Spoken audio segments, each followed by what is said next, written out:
त्योहारों का सीजन नजदीक आते ही खाद्य पदार्थों पर छापेमारी शुरू हो गई है, क्योंकि अब त्योहार नजदीक है। पहले नवरात्रि और फिर दीपावली का त्योहार आने वाला है। ऐसे में शाहबाद के गांव पट्टी शाहजहांपुर में पिछले 2 वर्षों से अवैध रूप से चल रही रसगुल्ला फैक्ट्री में खाद्य सुरक्षा विभाग और सीएम फ्लाइंग ने संयुक्त रूप से रेड की। मौके पर मिले सामान के सैंपल भी भरे गए। वहीं मौके पर पहुंचे फूड सेफ्टी अधिकारी ने जानकारी देते हुए बताया कि उन्हें गुप्त सूचना के आधार पर इसकी जानकारी मिली थी, जिसके बाद उन्होंने गाँव से शाहजादपुर में अवैध रूप से चल रही रसगुल्ला फैक्ट्री पर रेड की। उन्होंने कहा कि इनके पास से कोई भी लाइसेंस बरामद नहीं हुआ है और जिस जगह पर ये फैक्ट्री है वहाँ पर भी नाला बना हुआ है, जिसकी वजह से लगातार यहाँ बदबू आती रहती है। उन्होंने कहा कि जो सेफ्टी इन लोगों को अपनानी चाहिए थी वह भी यहाँ पर नहीं अपनाई जा रही है।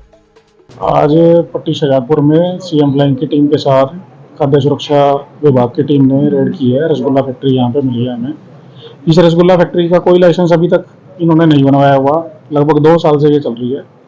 और यहाँ पे हमने 4 सैंपल लिए हैं अभी, जो हम लैब में भेजेंगे और लैब की रिपोर्ट के आधार पे जो भी एफएसएस एक्ट में जो कार्रवाई बनेगी वो उन पे की जाएगी। सर किस चीज़ के सैंपल लिए गए? सैंपल जी एक रसगुल्ले का लिया गया है बने हुए का, एक रसगुल्ला प्रीमिक्स का लिया गया है और एक अरारोट का सैंपल लिया है और एक चीनी का सैंपल लिया है। जो भी इंग्रेडिएंट ये यूज़ कर रहे हैं यहाँ फैक्ट्री में वो सभी हमने सैंपल लिए हैं। सर जिस एरिया में फैक्ट्री नहीं, यहाँ पे अगर आप देखा जाए तो ये वैसे लोकेशन के हिसाब से ये उपयुक्त जगह नहीं है, क्योंकि साफ सफाई यहाँ पे हो ही नहीं सकती। नाला नज़दीक है, बिल्कुल स्मेल आती है कंटिन्यूस। दूसरा, इन्होंने जो बना हुआ जो इनका माल है, इनका माल तो ठीक है, कोई ऐसा कुछ नहीं है कि यहाँ पर मक्खियाँ मिली हैं हमें बहुत ज़्यादा, ऐसा तो नहीं है। लेकिन इन्होंने माल ढकने के लिए जो मलमल का कपड़ा इस्तेमाल करते हैं वो नहीं किया हुआ, जो बहुत ज़रूरी है। अगर खुला रहेगा तो कुछ भी गिरने का खतरा हमेशा बना ही रहता है। जो सर सैंपल लिए गए, अगर वो ठीक पाए जाते हैं तो क्या कार्रवाई रहेगी? अगर ठीक पाए जाते हैं तब भी लाइसेंस ना होने के बावजूद अगर ये काम कर रहे हैं तो लाइसेंस के जो एक्ट में जो प्रावधान है बिना लाइसेंस काम करने का, उसकी कार्रवाई तो फिर भी सर देखा गया। उसके बारे में तो देखिए मेरा डिपार्टमेंट नहीं है तो मैं नहीं बता पाऊंगा आपको। सर जैसे कपड़ा जो दूसरा यूज किया गया तो इसकी ये भी क्या कानून के प्रावधान में आता है? जैसे कपड़ा जो दूसरा देखिए ये ना एडवाइजरीज होती हैं। एडवाइजरी ये है कि आप मलमल का कपड़ा इस्तेमाल करो।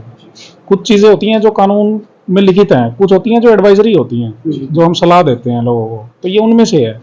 मलमल का कपड़ा जो है उससे कोई दुष्प्रभाव नहीं पड़ता खाने की चीज़ पे, और आप गर्म चीज़ भी अगर ढक लेते हैं तो कम से कम उसमें से भाप निकलना जो है वो संभव है।